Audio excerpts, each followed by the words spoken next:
Well, hello, my friendly acquaintances. Welcome to Fire Your Boss. And of course, you can find us at fireyourboss.win. And I would like to introduce my illustrious co hosts, Mr. Frank Loverboy Garin and Dan T Bone Jones, also known as Jonesy. Gentlemen, how are you? What do you got to say for yourself? Very, very nice to be here. And I love the new moniker. And it's ironic because one of my best friends, God rest his soul, was cousins with the lead singer of Loverboy, Mike Reno, my buddy Dave Reno. He died about 12 years ago. One of my best friends. So I will take Loverboy as a badge of honor. Thank you very much. Turn Well, me loose, and everybody's working for the weekend and all that good stuff, right? I was going to say that their first album, I don't know, I remember when it came out. I actually had that cassette and it was I just played that thing, and like if you overplay cassettes, they start squeaking, like the Oh tape yeah, starts to wear out. that's like I four actually plays wore worth. out. Yeah, I wore out the Loverboy tape.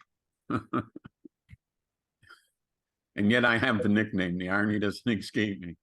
You listen, I mean, it's right up there. I mean, we could call you Led Zeppelin, but I like Loverboy. It fits me.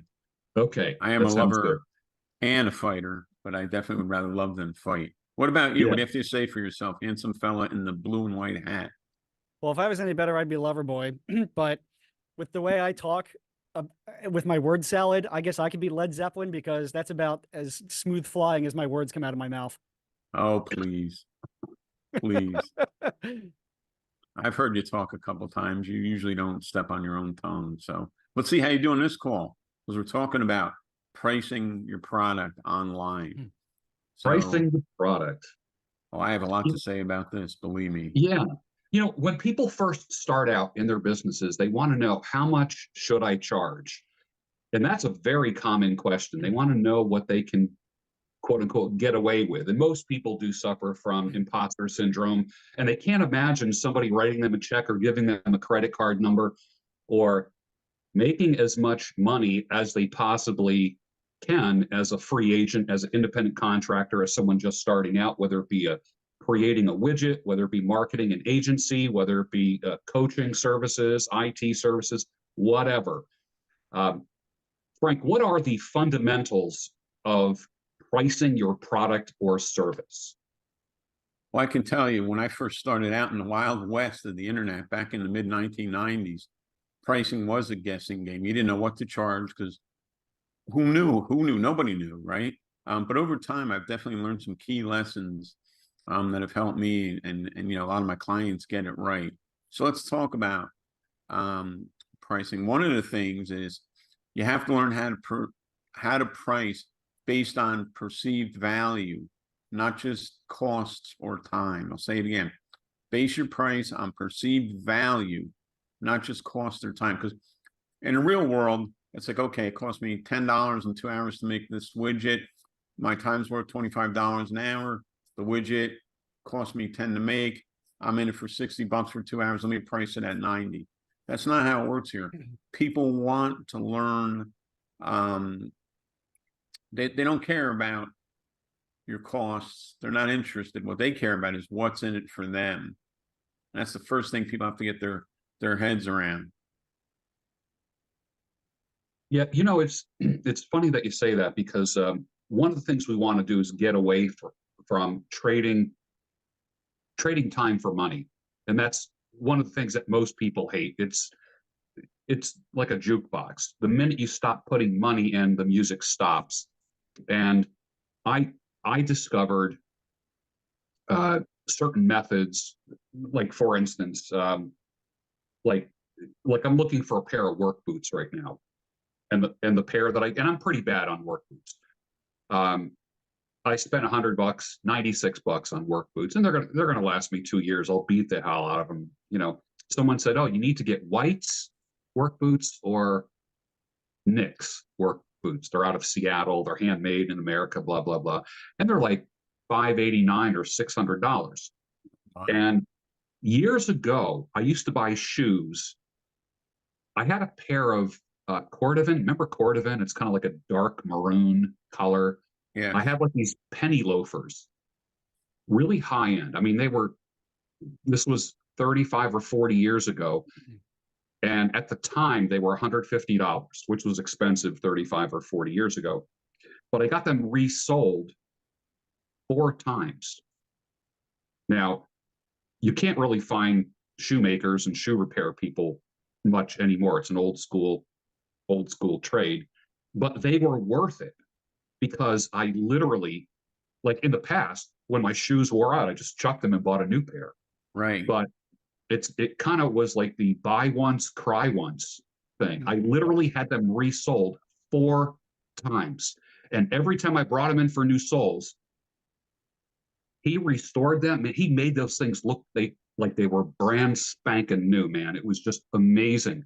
So, and they literally lasted me about 25 years. 25 years. So $150 over. Oh, and he would put like those heel protectors on them and stuff like that, you know. So over a period of 25 years, the $150 that I spent on the shoes, and I think it was like maybe $30 every time I got them resold. Okay. So that was another $120. So 150 and 120, 280. 270. Yeah. So literally think about this.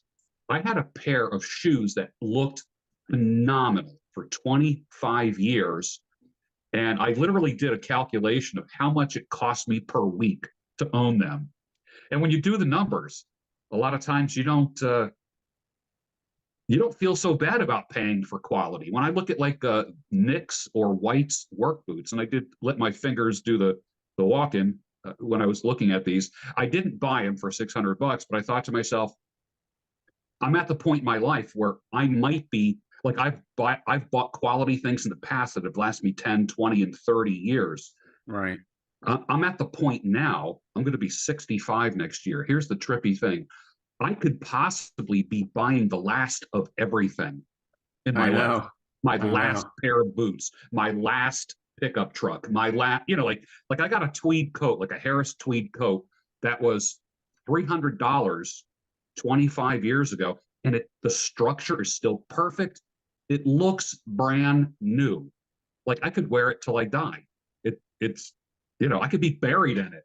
So paying a lot for a product or service is not a bad thing if you do the proper calculations. If you just look at the price, you go, oh, that's cost prohibitive. I can't do that. Oh, really? What is the return on that thing? Jonesy, what do you have to say? Wow, quite a bit. And I kind of want to piggyback off what you said with shoes. And what was the phrase you said? Buy high and cry Buy once, cry once. Okay. So I like buy nice or buy twice, which is the same way of saying it. Right. Because if you buy something that's high quality, you only have to buy it once. Otherwise, it's not a matter of if, but when you're going to replace it. Yes. Now, obviously, some things have a life cycle, right? But you could extend that by buying better. And my use case is with hockey skates. Same way. About 2.5 years ago, I spent a solid a stack, $1,000 on hockey skates for the first time in my life. Wow. Which at first I'm like, wow, that's the most I've ever spent on hockey skates. Well, a decent pair of skates will cost you around $500 now. Entry level's around $200 to $300. With the amount I use them, you know, I'm about to start another season up to 5 times a week. It's nothing. You know, if you divide how many uses I get out of this thing, it's incredible. And it's also made at a higher quality. It's like skating on a cloud. They're insanely light. They can take a beating. Salesperson specs say they can last up to 7 years. We'll see. So really that's a low per usage purchase for what seemed like, you know, a good amount of money for that type of item at the time.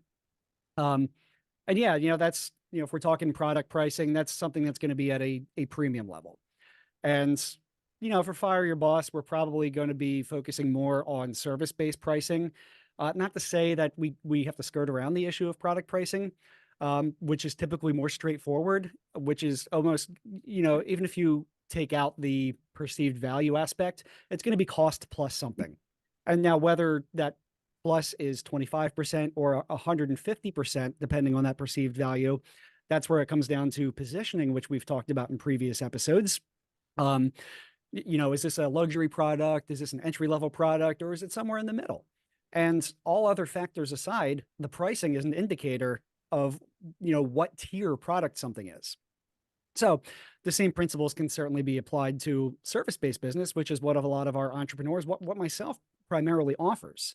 And yeah, without having precedent, like Frank was talking about in the mid 90s, Wild Wild West, um, it's based on perceived value of what the return on that something is. And a mistake I made when, basically going into digital marketing, freelance into agency lifestyle was definitely not pricing high enough. Now, I do have packages that run less expensive on a monthly basis because it's subscription based. So it increases my lifetime customer value over time. Um, but let's just say like a one-off project. I know for sure I was not charging enough to begin with because I was a one person show, and a one person show is not scalable. We teach people to, even if they don't have to hire full-time employees, get help, subcontract, strategic partnerships, get some more, more hands makes less work. And you have to charge more in order to have that type of infrastructure. So that side of the business, the small business marketing agency side, is for small to mid businesses, typically with limited budgets. So my mistake was going in, offering them the lowest price possible, even for something that there was a lot of value involved.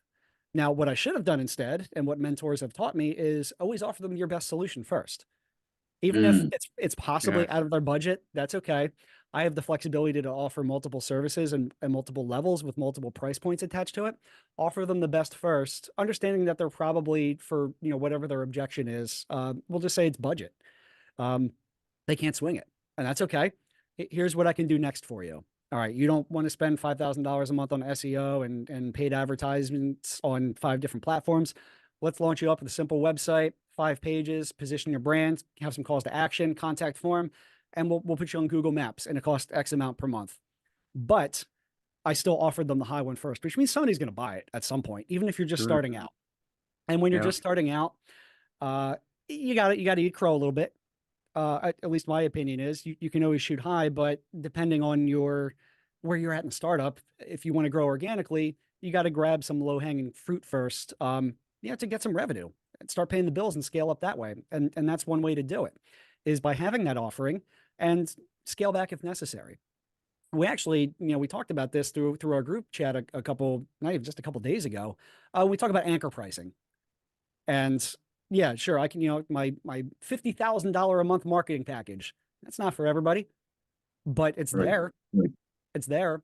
So by proxy, it makes all of my other offerings look more valuable because that's something my agency can handle and is willing to handle. But if it's not for you and your use case, then that's fine. We have other solutions that may be a good fit. But it's not allowing me to undersell myself at this point. Right. You know, And I sorry, had go sent ahead, you Drew. guys a video earlier in the week Yes.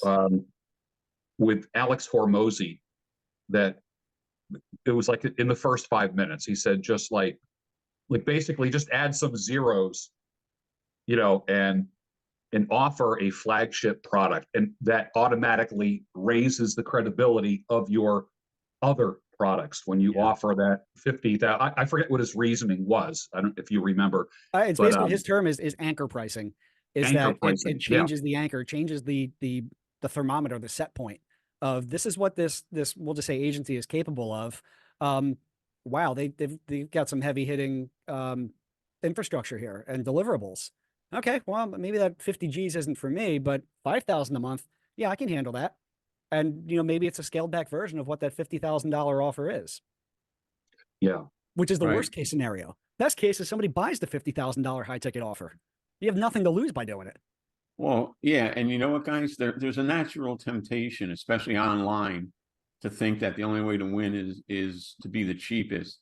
But I want to tell people right now, competing on price alone is a definite race to the bottom, and it's a race you just don't want to win.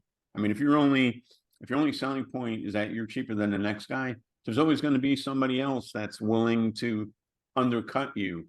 And where does it leave you? Struggling, stressed. I would say undervalued. So what you want to do really is compete on value. What makes your product or service unique, right? What experience are you providing that others aren't? And when you create a unique USP, unique selling proposition, you're no longer just an option. You find out that people need you, because you're not just selling a product, you're selling an outcome or an experience or a solution. So price yourself accordingly, ladies and gentlemen. What's It's funny that you say that because there was a point I remember, and I'm talking minimum 30 years ago, 30 to 35 years ago. Jay Abraham would offer a phone call, and it was $5,000 an hour, and at that time that was unheard of.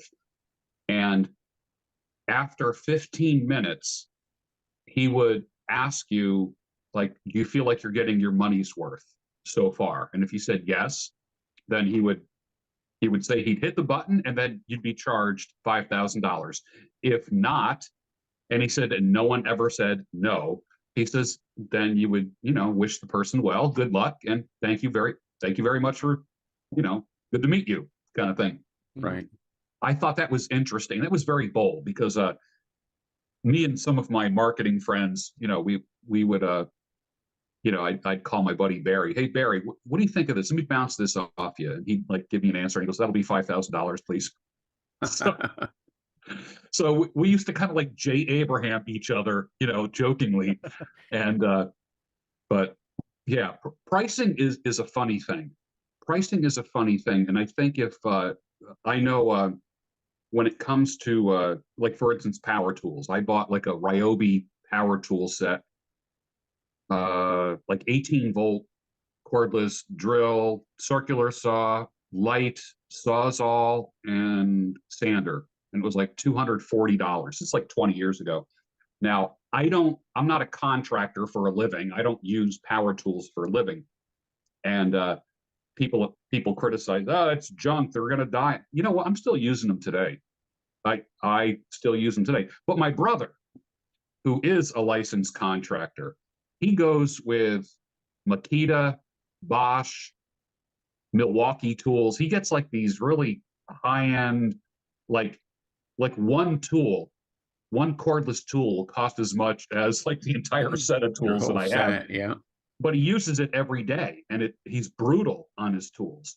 And so I guess it all depends what the use is as well. So that's kind of funny. I actually just saw a meme floating around Instagram based on Harry Potter, and it's which tool house are you in? Like, instead of Harry Potter having Gryffindor, Slytherin, Hufflepuff, and Ravenclaw, they've got DeWalt, Ryobi, Makita, and Milwaukee, and you had to choose which house you're in. Wow. Now Ryobi apparently has gotten a very good reputation for like the weekend warrior and household maintenance versus your Makita and Milwaukee, which are like, this is going to a construction site every day and getting the crap beat out of it. Right. I built an entire, I'm looking at it, I built an entire deck and stairs and gates and fences with my Ryobi 18-volt tools. And I actually upgraded about 2 years ago, and I bought the lithium ion batteries that are 1/3 the size, but twice the power of the nickel cadmium batteries. And my tools work like a charm. But then again, I'm a weekend warrior. And did I get my money's worth? Yeah, because it cost me, I spent $240 on this multi-tool set, and it was 20 years ago. So, what would it cost me? $1.20 a day, or I don't know, whatever. It's crazy. When I drove a tractor trailer and all, I used to deliver it to the Makita warehouse in New Jersey. So I guess I have to go with them. But one other thing about pricing, guys, if you're just guessing at pricing, that's like shooting arrows in the dark. Cool thing about the internet is that it allows you to test and Jones, you probably talk better about this than I can. Beauty about the internet is that it allows you, to test your own pricing strategies with real-time data. And it's a shame because so many business owners just pick a number and stick with it, and they never test if they could be doing it better or differently. Yeah, I mean, so we have the internet, which is a device for research in and of itself. So yeah, you can spy on the competition and figure out if you want to compete with them on price or this, which kind of creates a race to the bottom sometimes, which I don't like. But at least it gives you a benchmark to start with. And I'm always going to say, even when you're starting out, shoot to be at least a few percentage points higher than a competition. Very highly dependent on what you're serving and selling. I'll use my one business, the marketing agency, as the example. I don't give discounts, but I should say I don't give discounts on service, but I do on bundling.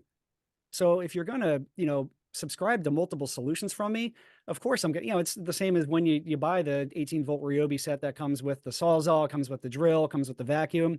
You buy each of those tools individually, it's, at least $1,000. You buy a bundle, you're talking 300 to 500 probably. I'm just kind of spitballing here, but it's the same thing. Yeah. If you're going to buy a website, hosting, SEO, social media content management, and ads management, it's going to come in, 60%, if not half price, if you were to buy those services individually from us. Because now we have your entire ecosystem, which is actually beneficial from a marketing standpoint. But second, it's a reward for you as the customer to, use us for multiple things. So yeah, price it slightly higher, and it gives you that leverage for A, bundling, B, maybe discounting if you want to like grab some market share. Never long term, but something that you can do periodically, seasonally, whatever, offer incentives for XYZ, instead of discounting to start with. It's funny. I'll never forget when Hormozy came on the scene. There was a lot of him and his wife, and she bought him several sessions with Grant Cardone. Very expensive. I think they spent $120,000, but it was like their last $120,000. It was like do or die kind of thing. And I'm thinking, God, that's insane. They would do better. Anyways, well, I ate my words because Hormozy, he rose to the top pretty fast. He's an action-oriented guy, and he created such a unique brand for himself. And acquisition.com is insane right now with what they hold. So would you spend $120,000 to make $1 billion? Heck yeah. Where do I sign up? Another example of perceived, or actually actual value-based pricing right there. When you put it in terms of ROI, would you spend $5,000 to make 50 all day long, all day, every day? Yeah. And that's how, when you're doing service-based pricing, you have to frame it. You have to position it that way. Yeah, definitely. And you know what else, guys? I'll tell you this, pricing, I think, is as much psychology as it is about math.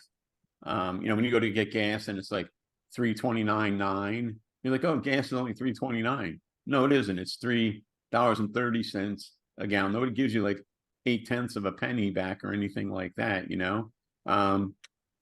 And Jonesy, you said something cool before, that anchoring that you did there, like you offer a high price for a deluxe package. All of a sudden, your regular package in middle seems a lot more viable and valuable. And it is, because you're allowing people to compare, large, medium, small. Medium is great for everybody. A few power users that want to use a large package and pay that kind of money, God bless, man. That's found money, right?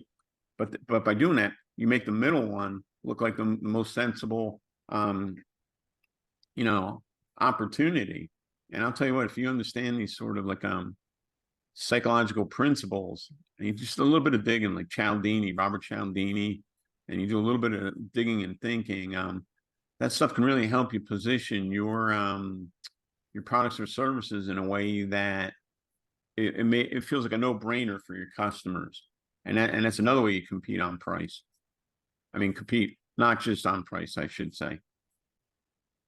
It's funny when I look at various products over the years, I look at is the proper name Brookstone? Am I thinking of something else, or that's like a high-end gadget store or something? Was it Brookstone? Does that sound right? I think that's one of them. It was like you'd see it in a mall, and it was just like various gadgets and higher end stuff, and not super high end, but it was an interesting store with interesting products that were a little bit higher than the average consumer level products. When I look at Sky Mall, remember Sky Mall? You'd fly and there was that magazine in the pocket in front of you. Remember that? Yeah. And everything in that was overpriced, but, and that was in the days even before .com. That was the 800 number days. I think it all just And, became Sharper Image now. All of it is Sharper Image. Yeah, yes, Brookstone's still around, Yeah. is it? online at least. Yeah, I just look, yeah. Yeah. And see they're still that's around. where I either become like I'll spend money recklessly on something I value, or I'm a tight cheap bastard. Yeah. Like let me buy No these middle ground, yeah. I'm gonna buy these store brand potato chips because $9 a bag for Frito-Lay seems outrageous. Ooh, $1,000 ice skates. Yes, I'll take those. Yeah. Ooh, I Yeah. crashed. I didn't crash my car. My car got crashed into. Let me buy two. Let me buy two cars now. Why not? Ooh, store brand sodas on sale. Let's do this. Yeah, what we value is interesting, and what we're willing to pay for is interesting. Well, I think Jonesy, you're paying for experience with those two. You got a vet and a Jeep, two different experiences, both equally exciting. Why choose when you can have them both? You know what I mean? And that's Yep, that's a reward. Oh, there you go, Frank. Nice. Talk with my hands again. That's a reward for the time and energy that you put into your own business. And that's for another call, but that's something else people don't do. They don't reward themselves when they hit certain goals in this business, and they don't reinforce the fact that they deserve to be rewarded. I mean, what other reason are we doing this for? If you don't get rewarded with money or time freedom or both, right? treat yourself, don't cheat yourself. But I do want to go on the record of saying I'm not going to be one of those guys who's standing in front of their brand new C8. Well, depending on when this, somebody watching this 5 years down the road, the C8 now is an old car, $130,000 car and the Jeep at the same time. No, I bought a 1986 Corvette because it's a little project car. I am I'm successful, but I'm not hey, look at my toys. You can be successful too, because I hate that Yeah. crap. Yeah. Yeah, it's not, you're not taking pictures in front of a rented Lamborghini. Yeah. Exactly. Yeah. That's gauche. And, You want to make money while having fun and not being a slave to a boss. Listen to us. I'm not going to say I'm not going to be a billionaire. Maybe I will, but even when I am, I will not exude that lifestyle. Yeah, well, that's how I feel too. As your partner, I hope you will be a billionaire. Yeah, I right. promise to stay humble too. You know what I mean? And All right. So pricing of services, what will it bring back? Would you spend $5,000 to make $50,000? Yes, of course. Now, how about pricing of product? Pricing of product, everything from a widget to a screwdriver to a Swiss Army knife to a shirt. Like we've seen, like I've gotten into t-shirts in the past few years, like fitted t-shirts. right. And because I'm a firm believer that muscles make the man, but clothes make the muscles. And I've heard it said it's better to buy a suit at Walmart and then go and have it fitted than buy an ill-fitting suit, at some high-end kind of place. When it comes to stuff, I'm seeing t-shirts, these premium t-shirt companies selling t-shirts for 50 to 75 bucks. I'm like, what? Like, you got it $50 for like, are you kidding me? Like, I go to Boscov's and get them for $3.99. And and if they get a stain on them, it's not even worth cleaning. I just throw it out or use it as a rag at that point. Yeah, yeah.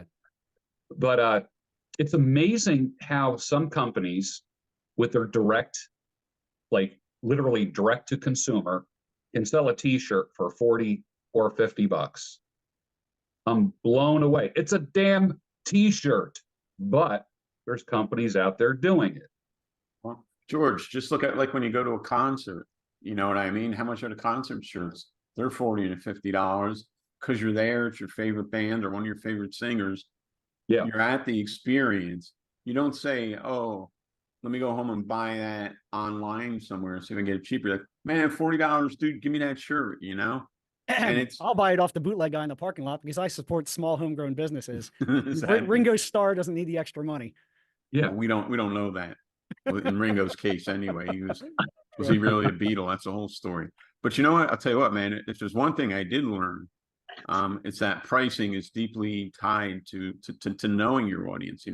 Not everybody values the same things. Some people are like looking for the lowest price.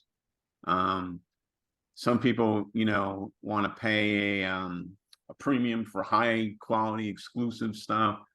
And you need to understand who your ideal customer is and what they value. I mean, it's not necessarily being the cheapest here or the most expensive here. What it is being right for your audience and your audience alone. So that's the only one that matters. You know what I mean? Because if you know what your customers value, you can set their price. You can set your prices to match that value and communicate it effectively. And you're going to build customer loyalty along with more sales and more profits. You know, it's funny. I used to have a client by the name of John Gray. And if John, you're watching this, hello, John. Those that are knife aficionados know John Gray is one of the most popular, sought out knife makers in the world. He goes to these knife shows. I didn't even know there was such a thing as a knife show. I had no idea. And, you know, they're at a convention center and it's just like miles and tables of knives and this kind of stuff. And you could buy a flip knife at, you know, on Amazon. You could buy a flip, you know, for 150 bucks. You could buy a flip knife off of Walmart, an Ozark Trail flip knife for $15. You can buy a Benchmade for $200, or you could buy a John Gray knife for $800 to $1,200.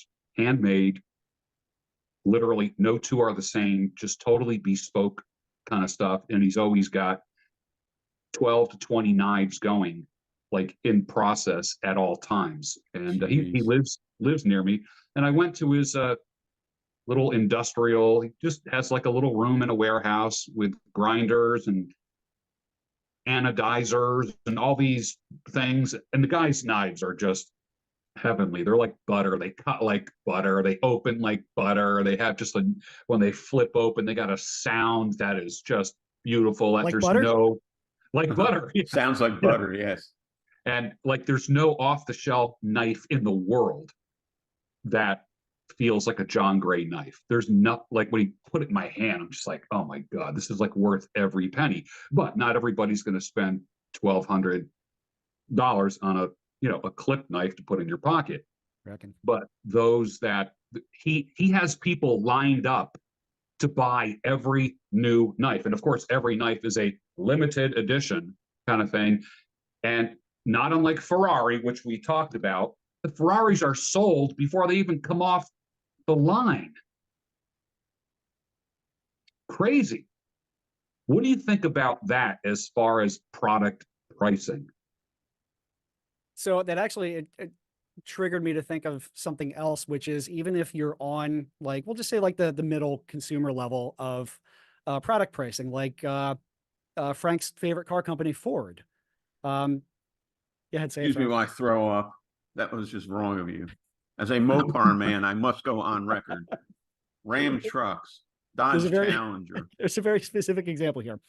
So yeah, Ford also makes Lincoln, which is their luxury car, which is already priced in a different bracket, has, you know, more advanced features, it's more comfortable, blah, blah, blah. But then like the Explorers and the Expeditions, all their SUVs, at least some of them, you can get that Eddie Bauer edition, or maybe you could at some point. Regardless, it's a signature edition that has specific styling to it, where the car itself, the mechanics are no different than the base model. Yeah. But they can now sell it for $15,000, $20,000 more because of this branding it has on it, because this designer made it. They also do like the Harley Davidson trucks, which, you know, it's co-branding. We've talked about that before, but it's the same thing, but limited edition with specific styling. So now that's their high ticket offer for what's, for all our intents and purposes, their same thing. And not everybody can get it, so therefore it commands a higher price. It's like Cadillac with the Escalade. All it is like a Yukon or a Suburban with a Cadillac, you know, imprint, basically. Yeah. So when it comes to stuff, when it comes to items, I've heard it said that your pricing should be a good, better, and best strategy. What are your thoughts about good, better, and best? Okay, good, better, and best. Well, like I said before, if you position yourself with a basic thing that some people with a bare budget want, then you have your middle product, which is something everybody wants and needs. Then you have your premium product, which is only going to appeal to the people that really want top full experience platinum level. Then you're covering all your bases. You know, I think the key to think about here is, you know, products or services and pricing them, especially on the internet. It's not just numbers on a page, you know, it's like the value you create, the perception that you deliver, you know, and the customers that you attract. And it's definitely fluid, you know, the pricing that you have today and the 3 tiers that you offer today, that may not be the same thing that you do a year or 2 from now, you know, it could well change. And you know, the market dictates that. Circumstances dictate that. The economy does. People's income, what you know, they perceive as able to be their disposable income to be spent on changes, you know, quarterly, yearly. You know, people get more discretionary during, or I should say less discretionary and more free during holiday season to buy stuff. And then, you know, they tighten for other times of the year when, you know, they're more discretionary. And actually, I don't know if anybody saw it. It happened a couple months ago, maybe in the past 6 months, where Wendy's was talking about doing the demands-based pricing, which I thought was kind of fascinating, where in order to, I guess, balance out their busy times of day, you know, lunch and dinner rush, they would charge more for the items during those times of day to either get more money off fewer people who would come, and B, get them to come at different times of the day that's off peak. So therefore would have a lower cost to go at that time of day. It's almost reminiscent of like peak and off peak times in the 90s and early 2000s on cell phone usage, where peak time minutes would cost more, or you'd have more minutes available. Right. Demand-based pricing. From what I've seen, you know, public perception is not very good when it comes to that, because it's a false supply and demand. Sure, you can wait a little bit longer, but the supply is no different. It's the same meat at 3 as it is at 11 a.m. So Wendy's ultimately scrapped that idea, which again, you have to listen to audience and current customer feedback. You're not doing any good if you're going to alienate your core customer base too. Like Well, Southwest Airlines. Uber or Lyft, like to get a ride home from the bar tonight is $40. Do it on New Year's Eve, and it's $140. But that I believe is more of a direct supply and demand correlation, because just, I mean, yeah, so is Wendy's, but you know, at the same time, their cost doesn't go up anymore. Right. It's a wait time. That's about it. Right. Right. Oh. You know, I think about conferences and such. You know, there's a conference that costs $1,000. You want to be a VIP, it's $1,500. You get the whole front row. You want the platinum package, and it's you get to have the cocktail reception with all the speakers, you know, on opening night. For $3,000, you get to have the steak dinner with, you know, on Saturday night with all the speakers, that kind of thing. And I've seen things like that. And, you know, then there's just, you know, then there's the $299 online version where you can watch the whole conference for $300, that kind of thing. So I've seen that kind of pricing, the good, better, and best. Mm-hmm. With everybody. Like, for instance, I sent you that thing where Grant Cardone had a $25,000 mastermind kind of thing in the Bahamas or wherever the heck it was. I don't know. I thought that was kind of interesting. Now, that was just one time. I don't know how many attended that, but I never seen him offer that ever again, which means maybe it didn't work. You know, maybe it wasn't something that was appealing to a lot of people. But when it comes to paying, you hear this, paying to be in the room with people, the perceived value of being in the room with people is worth something. How do you even begin to price an event where you are in the room with top producers? You guys have done conferences over the years. What are your thoughts about that? Well, the easiest thing to do is compare it to similar events, because if you're in the room with top talent, or you have top talent as guest speakers, chances are that they've run that type of event themselves or have participated in similar events. So at the behest of my laziness, that's a copy and paste method right there, with some differentiators depending on audience size and maybe what the theme of the particular summit would be. but you already know that the market or the audience or both really allows for specific pricing for that type of event. So yeah, duplicate before you iterate. And then make adjustments for the specificity, right? You're not going to charge the same for a 5,000 person venue as you would for 1,000. That's That's true. true. That's true. Because like a boardroom experience, you're going to charge more than you would for the 5,000 person event. Mhm. Exactly. Yeah. That's a really good point. Yeah. The relationships, it's interesting. I have a friend who became friends with Robert Kiyosaki, Rich Dad, Poor Dad. Mhm. And Kiyosaki went through a divorce. And this friend of mine talks about a lot of the same stuff that I do about recovering from divorce. They are now best friends because this guy who is, he's popular, has a similar following to mine, provided a solution to one of the kingmakers in this world and one of the most popular authors of all time. And now they're like best buddies. It's really interesting. And, if you or I wanted a meeting with Kiyosaki, I don't know how possible that would be, but my friend offered a solution to Kiyosaki, and now they're buds. There, there's no barrier, no secretaries, there's no gatekeepers. Now they're texting each other back and forth, like, "Hey, what are you doing this weekend?" Like that kind of thing. It's kind of interesting. So you can pay to be in the room, or you can offer a solution that a powerful or influential person offers.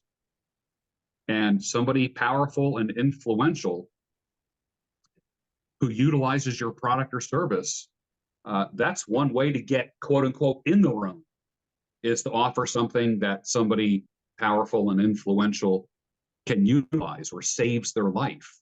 I think that's kind of a cool thing. Absolutely. So if people want a price, people have a service or a product, they can contact either one of you. I encourage this. Anyone in the listening audience, if you are having a pricing crisis for your service or your product, pick Frank or Jonesy and buy an hour of their time, book them for an hour and discuss pricing issues. Literally get them, use them, use and abuse them, and contact them at Conversion Chemistry, however they want to be contacted. And I can tell you that if you book an hour of one of these gentlemen's time, the return is going to be amazing. The return is, don't be afraid to consult with people who have done what you haven't done and do something better than you. So that's my pitch for Frank and Jonesy as far as promoting your individual work. But I think people would benefit not only from Conversion Chemistry and FireYourBoss.win, but also even if somebody wanted to book an hour of your time, personal one-to-one time, I think that's super important to do. Otherwise, you stay stuck forever.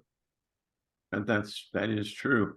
And for maximum pleasure or pain, depending on which way you look at it, you can book the both of us at a special price for an hour, because then you got to combine. How many? Boy, you're a geezer, and I didn't even know it, Jonesy. What, you got 25 years in the internet yourself, right? Yeah, I mean, look, professionally, 15, but I was dabbling as a kid making websites in 1997. I took the IT path at first before I got into marketing. But yeah, no, we have 1 million years of experience between us. Maybe slightly inflated. Maybe slightly inflated. Or 50. I forget the exact number, but it's one of those two. And thank you, George. And I'll tell you what, we are happy to talk to people because we do want to see you win. I mean, that's what we're here for. We're not doing this for fun. We're here to let you, our people, our friendly acquaintances, as George likes to say, we want you to win, and we're here to help you and cut right through the BS and get to the point. So don't be afraid to reach out. Yeah, I had a coaching client leave me a video yesterday, and it's very successful. One of the best things that a coach can hear is when a former client, who's now a friend, leaves a video message from his new vantage point and says, I would not be here if it wasn't for you. And man, that is, for me, it's not the credit card number that he gave me a year ago that I'm celebrating. It's his success. And I am so happy. I am so happy when someone says, I wouldn't be here if it wasn't for you. And I think, like I said, listening audience, book Frank and Jonesy, book an hour of their time, and you're going to get guidance that you never ever thought you could get. Gentlemen, I'll give you the last word. What I would say is just remember that, you know, pricing your products and services on the internet, it's not just numbers about numbers on a page or something you pull out of your hat. It's about the value you deliver, the perception that you create, and the customers that you attract. And just understand as your business grows, you should be looking at raising your prices too. But we can talk about that on another call. George, it's kind of like you said about, you know, the money's cool, but it's when you hear about the success stories, and that's what I want everybody to do and be for their particular customers is, you know, it's a little selfish, but it makes me feel good when I see them winning. And I just want everybody who provides a product or service to their customers to have that feeling as well. So, you know, take the money aside and make that the reason, and the money will come. All right, my friendly acquaintances, you heard it today on the topic of pricing. And we will see you on the next episode of Fire Your Boss.